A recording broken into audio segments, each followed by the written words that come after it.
In a world full of little bitches, one man has the courage to speak the truth. Well, actually, one man and his longtime drinking buddy. Two men, four nuts. Todd Wentworth and Avery Perkins. You are now listening to Raw Todd Radio.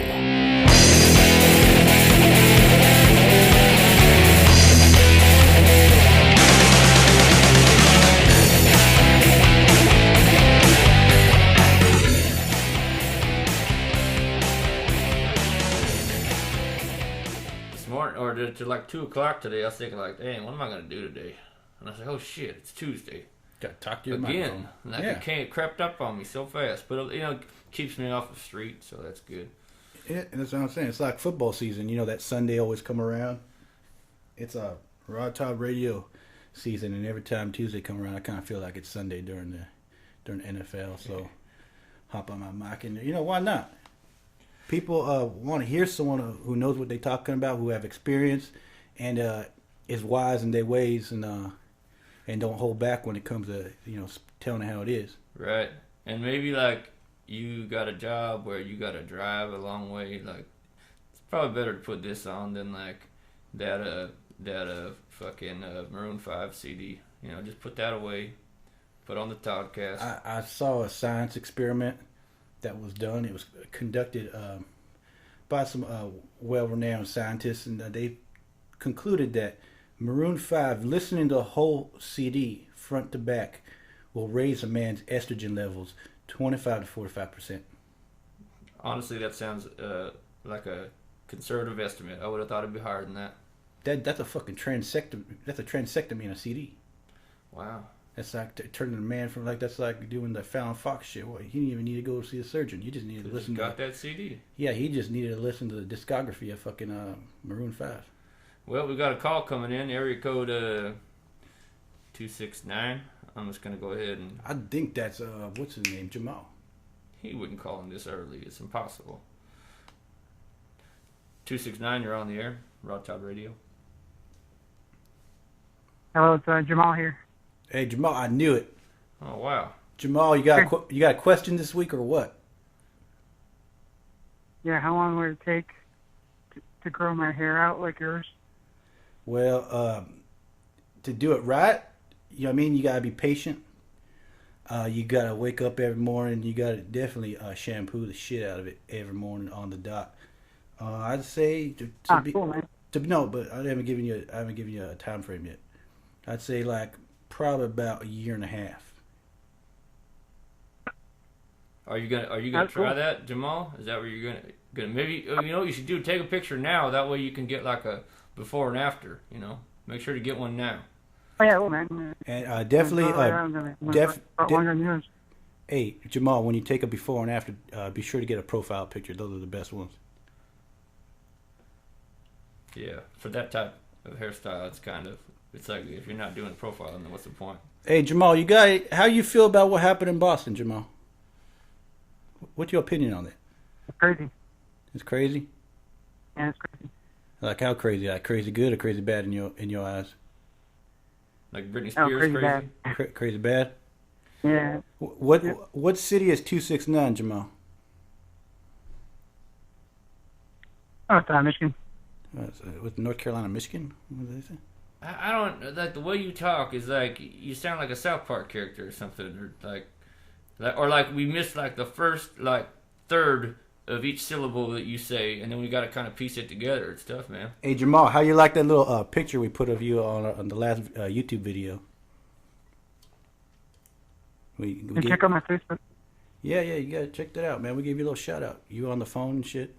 Got a little dildo bomb right behind you. That was Avery's doing. He's a master at the Adobe Photoshop. Dildos, especially. I don't know why. Jamal, do you have any hobbies? I mean, like, what's it like in Michigan? You wakeboard over there? I like to fish. You like to fish? Like to fish. You ever go fishing with like Eminem? Yeah. What's he like? I imagine he probably ain't that good at it.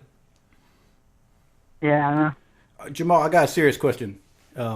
You over there in Michigan, you're on the border of the Canada and the United States. Do you ever have any like little skinny white Canadians run across that border illegally and try get a job where you live? Oh yeah, all the time. Really? Is that are you being facetious or are you telling me the truth? All right, Jamal. Well, it was nice talking to you.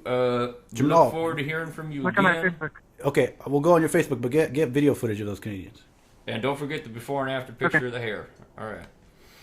Okay. Man, I don't know how to gauge that, man. Yeah, I don't know. Like, is he for real? I don't know. That's cool, man. I don't know. Yeah. We'll categorize him as a special ed for now. Yeah. What if he just got like really bad like Asperger's or something? Like, I mean, You know, what'd be the funny thing is Huh. the funny thing would be is if he was like totally serious, but he just had a bad microphone on his headset. You know, I kind of considered that. You know, and it's like he's like trying to get through to us. Like, man, I ain't autistic. I'm really trying to ask you a question. I got to hit the Radio Shack because these motherfuckers are bagging on me. Or like he has to like hold the microphone cable in at a certain angle, like for it has to make contact like to work, and he's like just busy trying to get at the sweet spot and tell us something at the same time. I call that Nintendo technology. Everybody has had to deal with that. Yeah, at it one still point or exists another. today. Especially with computers, man. You ever notice that?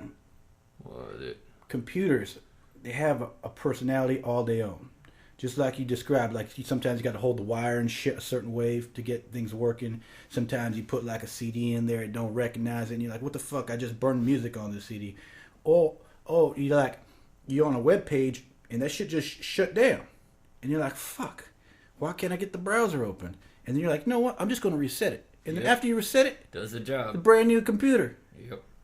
It's fucking crazy. It's like It's like you're just kind of slapping it. So Yeah. you get a hold of yourself. Yeah, but it's just nuts and bolts and like like solder and shit. You'd think it would work the same every time, but it's like I would say it's like a hole, but it's like a hole without feelings. Which is a very strange, unnatural type of hoe. Yeah, it's like a sadistic, twisted hole from a planet Skeletor type of shit. You know, like that bitch come down just to fuck you up and leave. Hey, think about this. Weird science. That was a hoe and a computer at the same time. Oh shit, Avery, you just rattled my brain. Yeah. Wow, and that hot little tot. Yeah, she was something good. Fuck, that's a hell of a computer program. And that was like what, that was like the '80s, right? Like, how come they ain't like figured that one out? Somebody working on that right now? Yeah, I bet they have figured it out. Oh, And I bet you it's Bill Gates. And I bet you that's every chick he's been married to. You think he's gonna tell anyone that It's that true. bitch is an apparition? it would kind of like really change the face of society. Like if we could just build like a perfect chick. Yeah, it would. It put all the other bitches out of business. You ever seen that comedian Patrice O'Neal, big black guy, hilarious, passed away, but he Yeah, I was watching a thing he was talking about. He's like, women, what you need to understand about us men is that like we want to be alone, but like we want you to be nearby, maybe like in the other room or something, but not like on my lap all the time, like trying to. I probably shouldn't even have started this trying to do it justice. You just look it up, Google Patrice O'Neal, watch it for yourself. Ladies, what you need to know. The point is, Okay, I'm waiting for that. Don't harass your man too much, because sometimes he's just trying to watch baseball and you be like, what are you doing? Why are you watching baseball? And then, and if you piss him off enough, he might invent a computer program that put every bitch on this planet out of business. That's right. I think that's how we got to that. Yeah, topic. but it's funny watching a hoe work on a computer and she just can't figure that shit out. And then you look at him and you're like, yeah, deal with it. You look at you. Yeah. You know what I mean? They taste of their own They medicine. kind of deserve each other, the computer and the hoe. Yeah. The computer and the hoe. Sounds like a children's tale, like of the future. It sounds like a Isaac Asimov science fiction novel. Yeah. The really. computer. Hey, if anyone's hoes. listening and you want to call in, I'm going to go ahead and tell you the phone number in case you forgot it. It's area code 858-769-3351. You could ask us anything. There ain't no rules here. There ain't no censors. We ain't got a The screener. computer and the hose is like the sequel to Beauty and the Beast Dang. in like a technocratic type of way. Wow. Fuck, that is like a... You see, we don't even need to smoke the ganja, man. You don't even need to hit the crack anymore, Avery. We just need to drink and talk to our microphones. Look at the shit that comes out. See, you don't see... I mean, minus the periscopes and all the fucking planets swirling around your head, but like the basis of conversation exceeding the box that we were born in, right. and jumping out of that naturally with a beer or two. Right. Come on, man. You can't beat it. Speaking of which, I think I am gonna go open that beer now. If you go ahead and take the reins for about 30 seconds. Can you get my second one? Oh yeah, what kind you want? Fuck, whatever's left in there. Well, it's either the Mexican one or the American one. The American. No, you like the Mexican one. I'll take the American one. Yeah, that one, the blue one. Whatever you say. Yeah.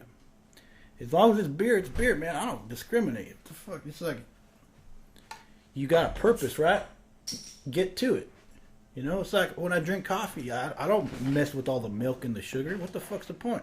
I'm trying to wake the fuck up. I'll put that shit down black. That's true. I do add whole milk sometimes because I've been trying to gain weight, but other than that, I'm still trying to accomplish something. The fastest way to another destination is a straight line. That's science. So when I'm drinking coffee or beer, I just take that straight line. I don't deviate. No, but in that one movie, they say the closest distance was 2 locations occupying the same place in space-time. But then you'd have to bend space and time. Right. And then... it's theoretic.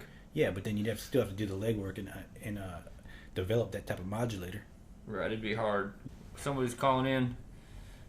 Area code 914. If this fucking computer would work right, you'd be on the air. Let me see here. Let me try this again. Where you go, where you go. Oh, there we go. Area code 914. You're on the air. Raw Todd Radio. Hey, what's up, guys? Not much. Joey from New York. What's up, Joey? Hey, I got a question, man.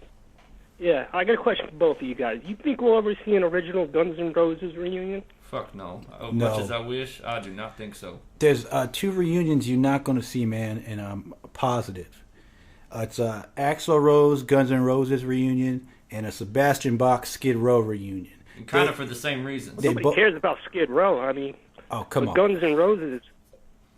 I mean, Skid Row was good. I don't know how they got branded with as being a hair band, because I didn't think they were a hair band. It's because Sebastian Bach was good. he was so pretty. He was just like a pretty little bitch. Yeah. And he act like that Right, sometimes right. too. So yeah, he's gonna get branded with that poison stigma. But Guns N' Roses original reunitation, I don't think so, man.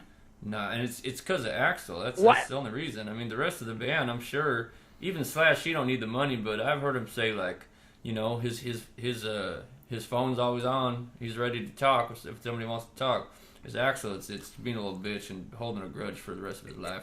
And Joey, have you seen Axl Rose's new haircut? He looks like a founding father. Oh my God! It's ridiculous. He must have went to my aunt's barber because he got the same fucking haircut, and that just pissed me off, man. It's like, how can you hop on stage with that? What's it called? Like a bob, like married women get. Yeah. He got a bob with like a fur coat on. Wow. You know that lady he's always with Betta. I don't know if you're familiar with her. Well, he's got a chick. I don't even know that. Well, no, she's kind of like his mother. Whoa. And they say like, you know, she's like, you know, fueling, you know, Axl as far as, you know, not reuniting with Slash and, you know, the original. So she's Guns like a stuff. matronly, like Yoko Ono or something. She's like a psychic. You know, Axl's into this, you know. All this Oh, he's into crazy the shit. occult. You're talking about like an occult Yeah. right-hand woman. Oh, you're probably right, the man. afterlives and all this other So he's all nonsense. fucked up and brainwashed then. You see, he's so emotional. He fuck everything up. Yeah, he really is very. Yeah, emotional. I don't see how he can. I mean, he's always blaming Slash and shit, and like it was his fault that the band's no longer together. I can't see how that's possible. Slash was never late getting on stage. You know? can't imagine Slash like ever taking a strong stance on anything. He's just kind of like a easygoing type of guy. It's like, all right, yeah, I guess so. Let's do that. Like, how could he? Seriously, how can you stay so mad at a dude that's on stage drunk, smoking a cigarette, and just taking it easy? You can't. You gotta be in a Pepe Le Pew t-shirt. That was so bad. I know. That's what I want to know. What the hell did Slash do to Axl that, you know, he hold this grudge for well over 10 years? Some lead singers, you know, they got this, like, mentality of, like, that they're, like, the heart and the soul and the backbone of the band, and without them, the band can never be. And for someone like... different cat. For someone like Slash, you know, who, like, actually kind of threatened his stardom in a way because it wasn't just, like, everyone was looking at Axl. It was a 1-2 punch. Yeah, Slash was like a megastar in his own right, kind of like Keith Richards or you know. You got to share the stage, man, and maybe Axl didn't like doing his that. His ego, sometimes. there was no room for it, man. But when the solo hit, you got to get the fuck out of the way, especially for Slash, man. You got to duck. No, you can't be like headbanging in front of Slash. You know, let him take the center stage and do his thing, and a rock shit, and he just warming the shit up for when you get back on the microphone. Right. But Axl don't think of it like that. He like got a little bit female tendencies to him. And man, it's selfish if you think about it, because how much joy would that bring to so many people if they fucking got that thing together? Exactly. They would sell out the planet. What about the money, though? Yeah, and the money, and maybe, you know, he could take that, you know, $100 million or whatever they make off a reunion record tour and all that, and give it to, I don't know, Kenya or some fucking kids in an orphanage or some shit, you know. whatever the fuck his brain fart is at the time. Yeah, I know. It's like $200 nosebleed tickets if they reunite. You know, it's like fucking.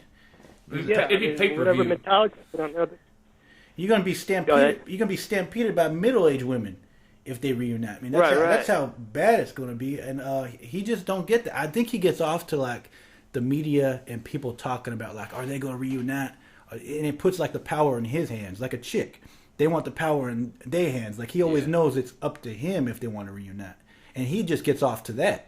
You know what I mean? That's almost But don't you think eventually it's going to happen? Because, I mean, he's not making money with his new band. He's got like 20 dudes in his new band. Yeah. I mean, he's making money, but he's not making like the kind of money that he needs to pay off his house or whatever the hell liability. If he eventually do give in, how old is he going to be? Who wants to see a gray Axl Rose on stage? I mean, like... Right. I don't. I mean, like, while he's still got color to his hair and he could still, like... do his little skippity hop headbang without busting a knee or something. You know, we want to see that type of Axl. We don't want to see him with the crutch. He wouldn't even show up to the Rock and Roll Hall of Fame induction. That's a perfect. Yeah, that was, I don't know. It's just a slap in the face. I don't know what's up. Yeah, but I'd say the odds are, if you were to bet on it, it'd be you get 5-1 on your money if they reunited. I'll give you 15 if you want to take that bet. Yeah, but you know what? I brought up Sebastian Bach and Skid Row because Sebastian Bach and Axl Rose, they kick it together. They party all the time. And they probably commiserate. Like, isn't it hard being like such a genius and nobody fucking does what you want? You know what? I bet if you walked by Axl Rose and Sebastian Bach when they chilling at the same time, it'd probably smell like Pantene. That's the type. That's the type of dudes they are. It's like they like want to be so hard, but their hair is so soft and glamorous. And I swear it probably overpowered the smoke of their cigarettes. Just the sheer smell of Pantene and that's true. Probably still the nutraceuticals of whatever the fuck they throw into shampoos these days. Yeah, I bet their hoes really felt threatened by that. Bitches.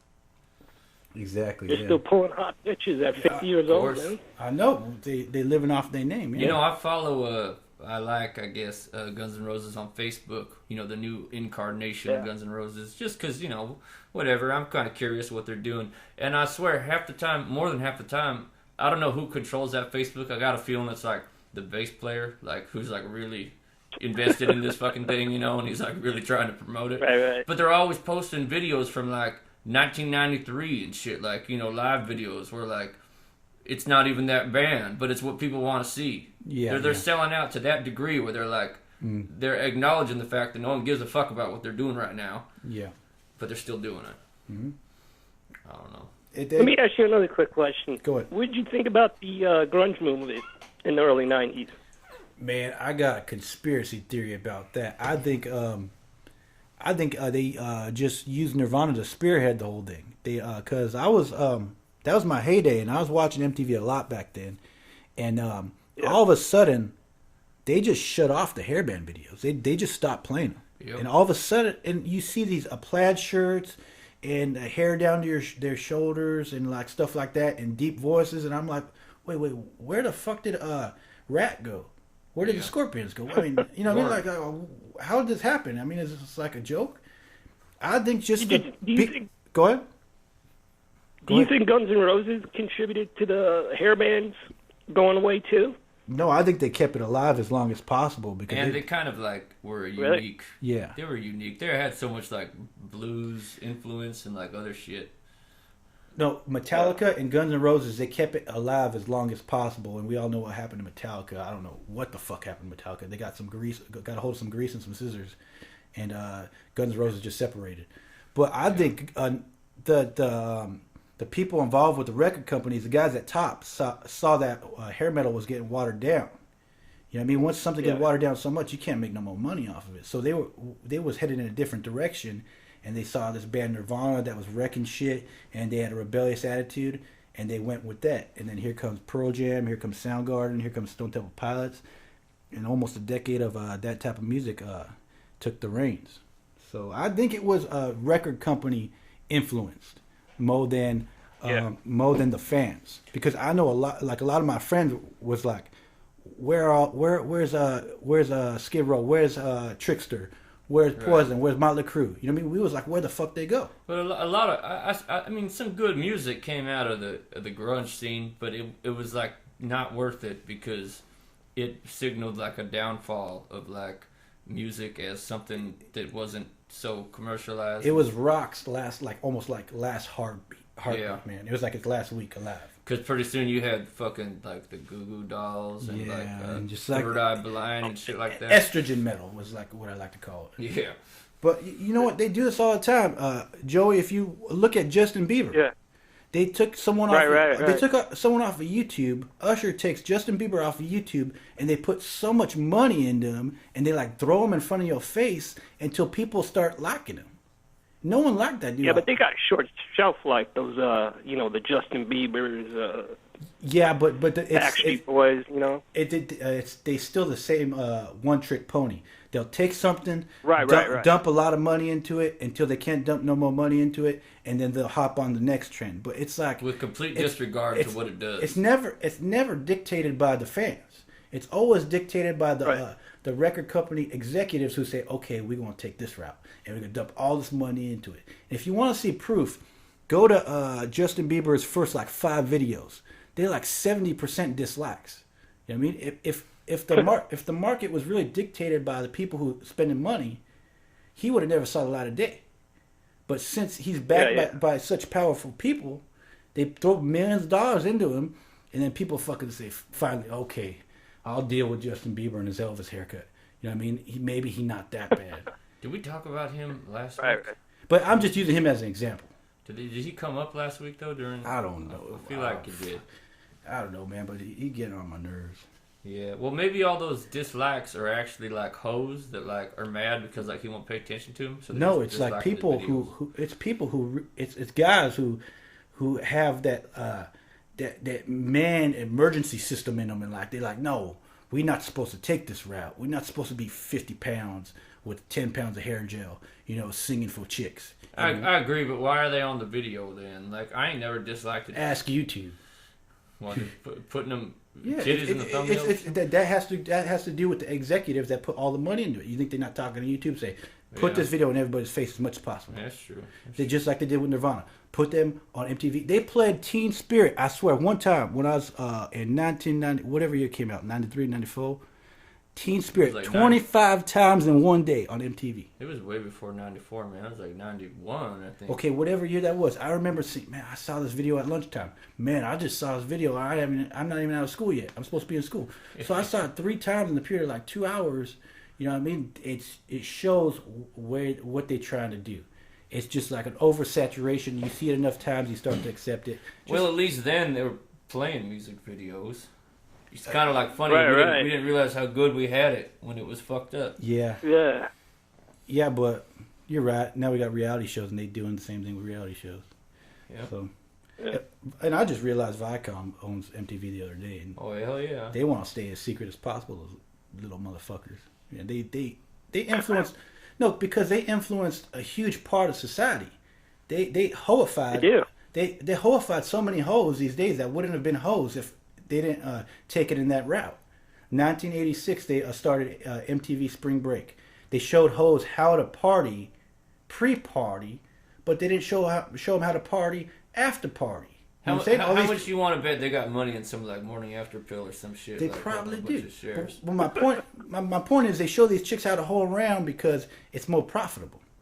You know what I mean? And ever since 1986, Pauly Shore, that's how Pauly Shore got big. The Spring Breaks. Right. So Yeah. And then they get you coming and going. Early 90s, they have the Sex in the 90s. Remember that? All this sexual stuff. You know what I mean? They sexifies the whole country, and then they show you the bad side of it. Like, you know, we ain't a part of it, but we're just going to show you what happens when you take this route. When they started the whole thing to begin with. And now everyone's glued to fucking 16 and pregnant. Yeah. You know. Yeah. Teen mom or whatever they're So called. I think the grunge movement was just a necessary course in capitalism, and that's the route they took because it didn't last very long. You know what I mean? If it was really on demand, it would still be around. If the fans really demanded it, it would still be here. Right. There would be a bunch of underground Justin Biebers.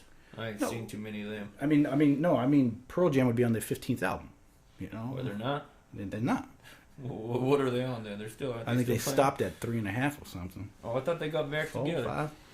But what I'm saying is that they would have stuck with it because it would have been there. Yeah. All right, Joey. You got any more questions? Listen, right on, guys. Hey, those are two solid ass questions. Yeah. Hell yeah, they kept us going. Yeah. All right, guys. Thanks for taking my call, all right? All right, man. You have a good one. Later. All right, you too. Keep it crispy. All right. Yeah, keep it crispy. I'm glad he brought that up. Man, I gotta oil this chair or something. It's like squeaking so loud every time I shift my ass. Yeah, but it wakes me up. Yeah, it's true. And it's kind of like a soundtrack. It's like a scary show now. Man, that was a great question, that Axl Rose question. Yeah.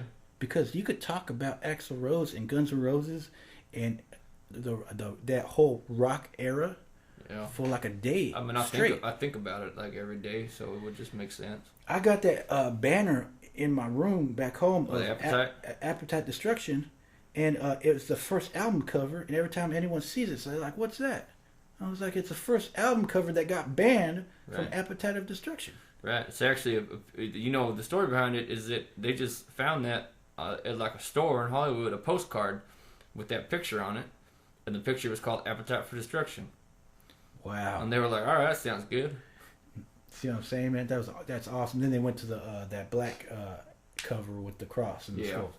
That was a cool one too. But it wasn't bad. Yeah, the label didn't like a titty on the front. But you know what? They first album cover, it was like, this is symbolic of what the music industry will do to you. Right. I mean, you got these little robots. You got this chick trying to sell robots, and then you got this monster coming over the fence, fucking both of them. Yep. So that's fucking awesome, man. Basically.